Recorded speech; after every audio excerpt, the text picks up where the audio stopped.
Namaste, welcome to Edu9 Career Guidance, Josh Innovations Private Limited, Edu9 Overseas Consultancy. మనకి doctor NTR university of health sciences నుంచి ఎవరెవరికి seats వచ్చాయి, ఏ caste వాళ్ళకి, so ర్యాంక్తో సహా అంతా కూడా రిలీజ్ చేశారు కదా. మనం కూడా మాట్లాడుకున్నాం దాని గురించి. ఈవెన్ ఎవరెవరికి రిజిస్ట్రేషన్ చేసుకున్న తర్వాత డాక్యుమెంట్స్ అప్లోడ్ చేసిన తర్వాత కూడా సీట్లు రాలేదు, వెరిఫికేషన్లో ఎవరు పార్టిసిపేట్ చేయాలి, గ్రీవియన్స్ సెల్ ఎప్పటి వరకు ఓపెన్ ఉంది, ఇవన్నీ కూడా మాట్లాడుకున్నాం. దీని తర్వాత ఏంటంటే ప్రొవిజనల్ మెరిట్ లిస్ట్ కూడా రిలీజ్ చేశారు, దాని గురించి మాట్లాడుకుందాం. సో వాళ్ళు ఏం అప్డేట్ ఇచ్చారంటే ఫస్ట్ ప్రొవిజనల్ మెరిట్ లిస్ట్ చూద్దాం. సో దీంట్లో ఏంటంటే మనకి NEET rank, NEET roll number, score, candidate name, gender, category, local area, allotment details, phase 1. So ఈ డీటెయిల్స్తో అయితే రిలీజ్ చేశారు కదా. దీనికి సంబంధించి అప్డేట్ ఏంటంటే మనకి సీట్ వచ్చిన తర్వాత దాన్ని మనం రిపోర్ట్ చేయాలి.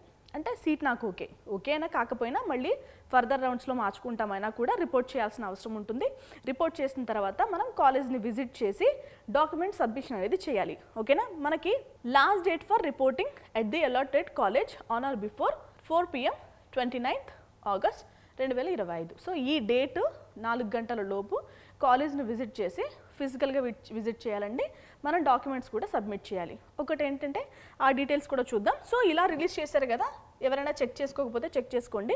ఏ కాలేజ్లో అలాట్ అయింది, రీజియన్ ఏంటి, సో ఇవన్నీ కూడా మీ క్యాస్ట్ ఏంటి, ఇవన్నీ కూడా మనకి రిలీజ్ చేశారు. ఓకే, ఇక్కడ వరకు క్లియర్ కదా. ఎందుకంటే మనం గతంలో కూడా మాట్లాడుకున్నాం ఎవరు అంటే వెరిఫికేషన్ ఎవరికి కాలేదు, ఇవి కూడా చూపిస్తూ మాట్లాడాను కదా. సో ఆ గ్రీవియన్స్ సెల్క్లో క్లోజ్ అయింది. మీకు ఎలాంటి అభ్యంతరాలు ఉన్నా కూడా మీరు డైరెక్ట్ స్టేట్ బాడీ అంటే doctor NTR university of health sciences వాళ్ళతో మాట్లాడొచ్చు. ఎందుకంటే మనం స్టార్టింగ్లో నెంబర్స్ కూడా ప్రొవైడ్ చేసాం, ఇక్కడ కూడా ఉంటాయి. ఓకే, సో చూసారు కదా, ఇది ఎవరెవరికి వచ్చింది ఏంటి అనే దానికి సంబంధించిన లిస్ట్. ఇందులో మీరుంటే కంగ్రాచులేషన్స్, మీరు లేకపోయినా కూడా సెకండ్ రౌండ్లో మళ్ళీ రిజిస్ట్రేషన్ చేసుకుని మళ్ళీ ప్రాసెస్ అనేది స్టార్ట్ చేయండి అవకాశం ఉంటే. చూడండి, దీనికి సంబంధించి ఏమంటున్నారంటే మీరు 25/8 3వ తారీఖు నుంచి డౌన్లోడ్ చేసుకోవచ్చు. ఇండివిజువల్గా మీకు ఏదైతే ప్రొవిజనల్ అలాట్మెంట్ లెటర్ వస్తుందో దాన్ని మీరు డౌన్లోడ్ చేసుకోవాలి. డౌన్లోడ్ చేసుకుంటున్నప్పుడు 10,600 రూపాయలు అనేది యూనివర్సిటీ ఫీజు అనేది పే చేయాలి. ఓకే, ఇక్కడ వరకు క్లియర్ కదా. ఇంకొక ఇంపార్టెంట్ అప్డేట్ ఏంటంటే 29 ఆగస్ట్ 2025 4 గంటల లోపు మీరు ఫిజికల్గా కాలేజ్లో రిపోర్ట్ చేయాల్సిన అవసరం ఉంటుంది. వెరిఫికేషన్కి అటెండ్ అవ్వాలి. అటెండ్ అవుతున్నప్పుడు ఒక సెట్ ఆఫ్ డాక్యుమెంట్ లిస్ట్ పైన సెల్ఫ్ అటెస్టెడ్ కాపీస్ అంటే మీరు సంతకం చేసిన సెట్ ఒకటి తీసుకువెళ్లాల్సిన అవసరం ఉంటుంది. అది సబ్మిట్ చేయాలి. ఓకేనా.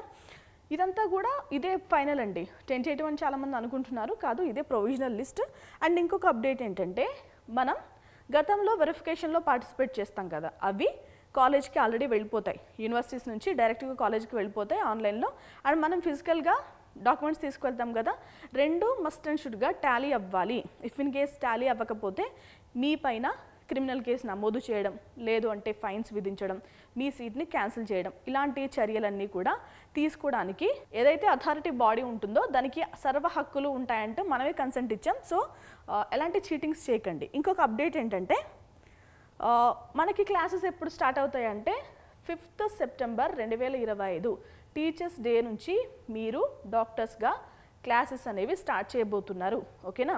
రైట్, ఇంకొక అప్డేట్ ఏంటంటే సో మొత్తం ఎంటైర్ ప్రాసెస్లో మీరు లేదు అంటే కాంపిటేటివ్ అథారిటీ బాడీ ఎక్కడైనా డిస్ప్యూట్స్ వచ్చినా, డిస్కషన్స్ జరిగినా ఫైనల్గా కాంపిటేటివ్ అథారిటీ బాడీదే ఫైనల్ ఆర్డర్. ఓకేనా, వాళ్ళు ఏం చెప్తే అది నగ్గుతుంది. ఓకే, నెక్స్ట్ ఇంకేంటంటే ఇప్పుడు ఎంటైర్ ప్రాసెస్లో ఫీజెస్ ఏమైనా రివైజ్ చేసినా, ఇంక్రీజ్ చేసినా, డిక్రీజ్ చేసినా ఆ ఫీజెస్ అనేవి మనకి అప్లికేబుల్ అవుతాయి. ఓకేనా.